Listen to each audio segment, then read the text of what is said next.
Teman-teman, pernahkah kalian melihat portofolio yang fotonya bagus tapi tampilannya berantakan?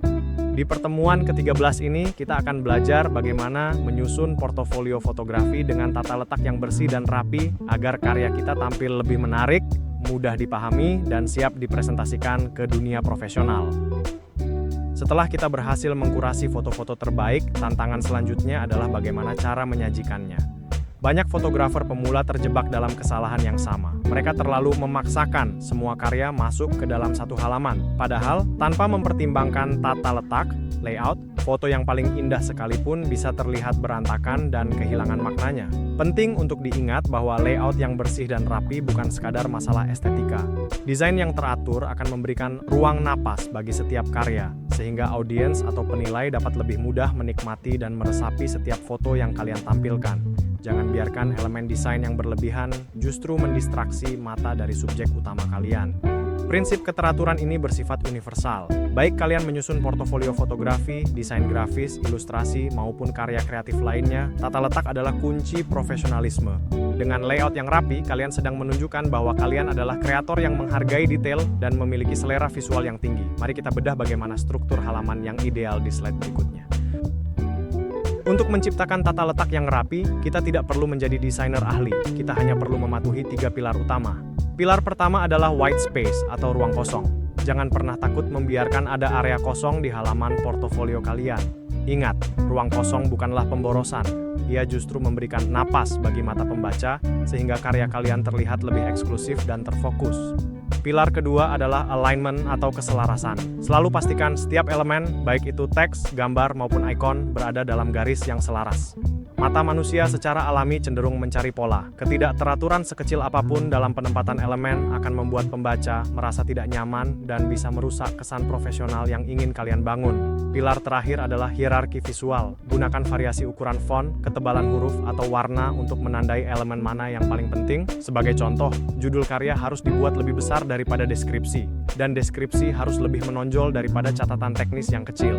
Dengan hierarki yang jelas, kalian sedang memandu mata audiens untuk memahami informasi secara sistematis. Kita sudah membahas cara memilih foto yang bagus dan cara menatanya dengan rapi. Namun ada satu hal yang harus kalian waspadai. Proses kurasi seringkali menjadi jebakan tersendiri. Bahkan fotografer dengan koleksi foto yang luar biasa sekalipun bisa gagal hanya karena kesalahan kecil dalam tahap pemilihan ini. Kesalahan kecil dalam kurasi seperti terlalu emosional saat memilih foto atau tidak tega membuang karya yang sebenarnya tidak relevan bisa membuat portofolio kalian kehilangan daya tarik secara instan. Ingat, meskipun isinya adalah karya berkualitas, jika salah dikurasi, audiens tidak akan bisa menangkap pesan utama kalian. Agar kalian tidak terjebak, mari kita bedah satu persatu penjelasan detail mengenai kesalahan-kesalahan umum yang paling sering terjadi di lapangan. Memahami kesalahan ini akan menjadi benteng terakhir kalian dalam memastikan portofolio yang dikirimkan benar-benar berstandar profesional. Mari kita lihat poin pertamanya.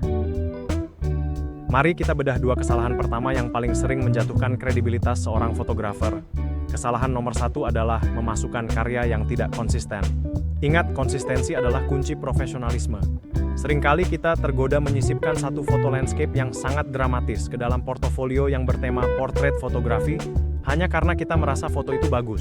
Jangan lakukan itu.